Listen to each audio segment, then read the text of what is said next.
আল্লাহ তাআলা বলে, বান্দা শুনো, মৃত্যুর যন্ত্রণা সত্য সত্যই আসবে, যেটার থেকে তুমি নিজেকে পলায়ন করছিলে, মরতে তুমি কখনোই চাচ্ছিলে না, কিন্তু এটা শুনে নাও, যে মৃত্যু তুমি কখনোই চাও না, সেই মৃত্যুর যন্ত্রণা তোমার আসবেই আসবে।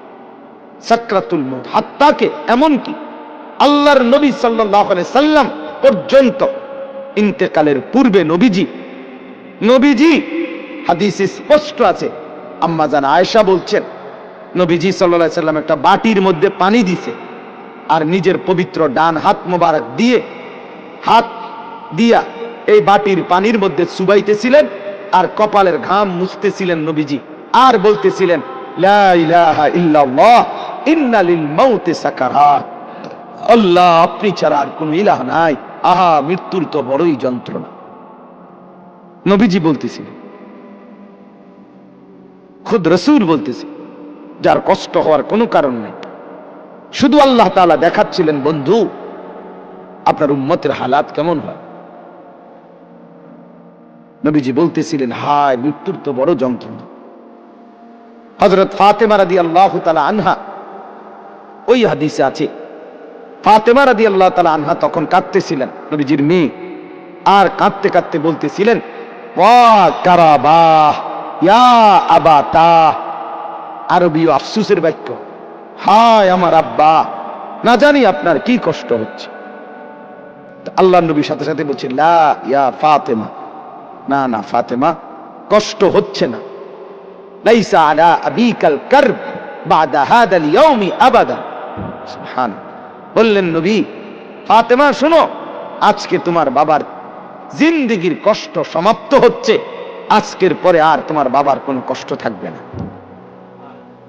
23 বছর আমি দিবা নিশি মেহনত করছি, কষ্ট করছি, কাঁদছি, চোখের পানি ফেলছি, পাথরের আঘাত সয়েছি, পেটে পাথর বেঁধেছি, ক্ষুধার কষ্ট, দান দান শহীদ করেছি, সারা দেহ রক্তাক্ত হয়েছে, আমার অনেক কষ্ট হয়েছে, ঠিক মতো ঘুমাই নাই, ঠিক মতো খানা খাই নাই, ঠিক মতো রাত্রিতে বিশ্রাম করি নাই, বিবিরে সময় দেই নাই, পরিবারকে সময় দেই নাই।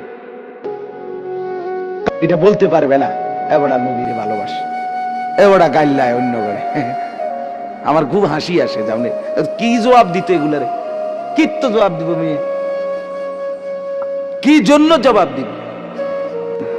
মৃত্যু তো খুব দ্রুত, আজ না হয় কাল, এবছর না হয় সে বছর, মরতে তো হবেই, আখিরাতে তো যেতেই হবে, কোনো সন্দেহ নেই।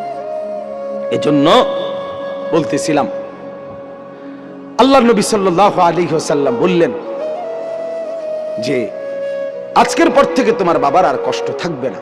আমার বলার উদ্দেশ্য হলো সাকরাতুল মাউত, মৃত্যুর যন্ত্রণা, প্রত্যেককে মৃত্যুর পূর্ব মুহূর্তে মৃত্যুর যন্ত্রণা সইতে হয়, ভীষণ যন্ত্রণা, ভীষণ ভীষণ, কিন্তু ঈমানদার সেই যন্ত্রণার মধ্যেই মজা পায়, মৃত্যুর সেই যন্ত্রণার মধ্যেই আনন্দ পায়। ঝাল তো খুব হয়েছে, কিন্তু স্বাদও তো লাগতেছে, ঠিকই না বলেন? শীতকালীন তরকারি তো ঝালও হইছে, বাকি শীতের ঠান্ডার মধ্যে শীত ঝাল তরকারি খাইতে মজাও তো পাচ্ছে, ঠিক এরকম মৃত্যুর যন্ত্রণা হইতেছে ঠিক, কিন্তু এই যন্ত্রণা মনে যেন চিরে ভিড়ে যাচ্ছে, কিন্তু ঈমানদারের দিল খুশি, কিছুক্ষণের মধ্যেই আমি আমার মাওলার জান্নাত দেখতে পাবো। এটা তখন তাকে সব কষ্ট ভুলায় দেয়, সব কষ্ট ভুলায়।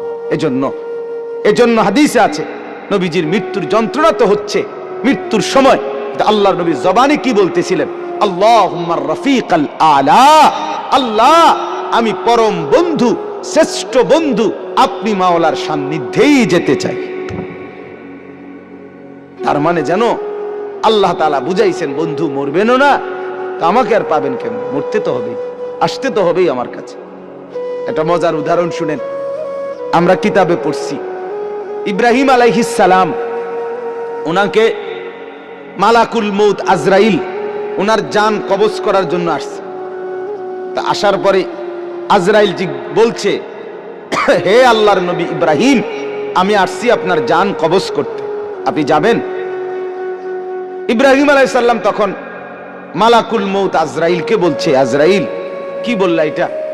আচ্ছা তুমি আল্লাহকে একটা কথা জিজ্ঞেস করো, গিয়া যাও, একটা প্রশ্ন আমার, বলছে কি বলেন?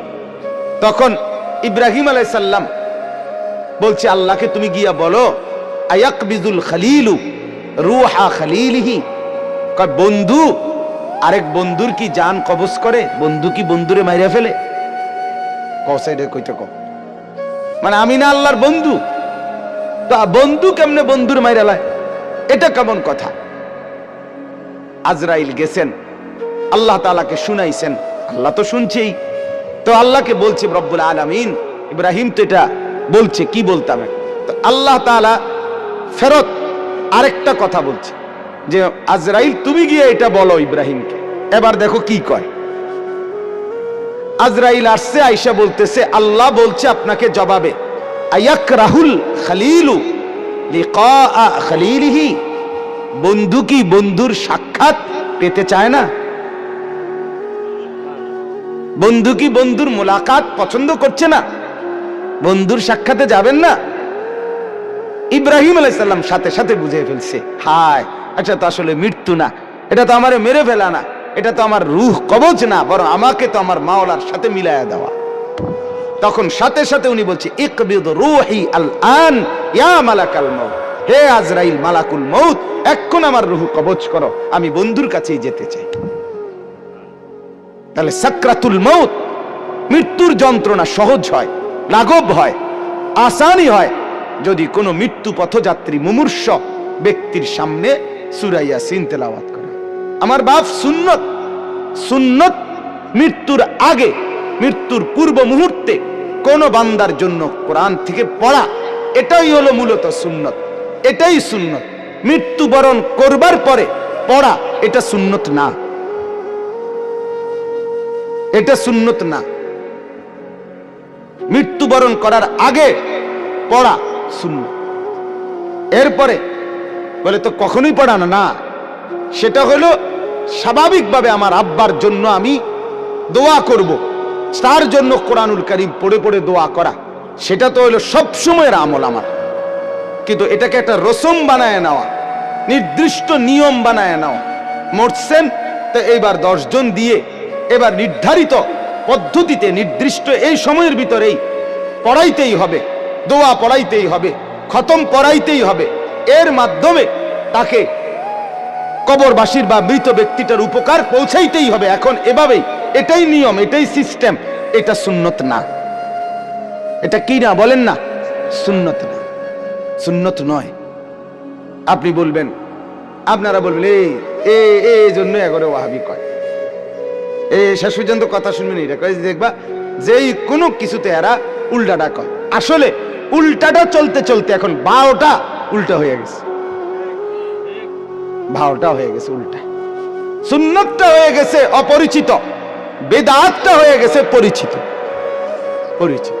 এখন মুসলমানের ঘরে একটা দস্তরখানের কথা জিজ্ঞেস করিলে এবার লুঙ্গি আনে, কি লুঙ্গি একটা আইনা বিছায় দেয়, গামছা বিছায়া দেয়, অথবা সাদ্দুর কয় হুজুর এটাই সারবো, সারবলে এত কথা না। তুমি যে জানো না বেটা মুসলমান, এটা না বড় কথা, দুঃখের কথা। তুমি তোমার রসুলের এতটুকু পরিচয়ও তোমার মধ্যে নাই। আল্লাহ তাআলা আমাদেরকে সুন্নতের মহব্বত করার তৌফিক দান করেন। তাইলে আমি 2টা ফজিলত বললাম, এবার আরেকটা ফজিলত। রাসূলুল্লাহ সাল্লাল্লাহু আলাইহি সাল্লাম বলেন, যে ব্যক্তি সকালবেলা সূরা ইয়াসিন তেলাওয়াত করবে সন্ধ্যা পর্যন্ত সে বিপদ আপদ থেকে নিরাপদ থাকবে। সন্ধ্যায় পড়বে, সকাল পর্যন্ত বিপদ আপদ থেকে নিরাপদ থাকবে। তাইলে সূরা ইয়াসিন অনেক ফজিলত, মৃত্যু পথযাত্রীর মৃত্যু যন্ত্রণা সহজ হয়। এরপরে সকাল সন্ধ্যায় পড়লে তার আপনার বিপদ আপদ পরেশানি মুসিবত থেকে দূর হয়। সর্বোপরি সূরা ইয়াসিন এটার দ্বারা অনেক বেশি ফজিলত অর্জিত হয়। একজন ইমানদারের উচিত সূরা ইয়াসিনকে নিয়মিত তেলাওয়াতের অংশ হিসাবে গ্রহণ করা। আল্লাহ তাআলা আমাদেরকে তৌফিক দান করেন।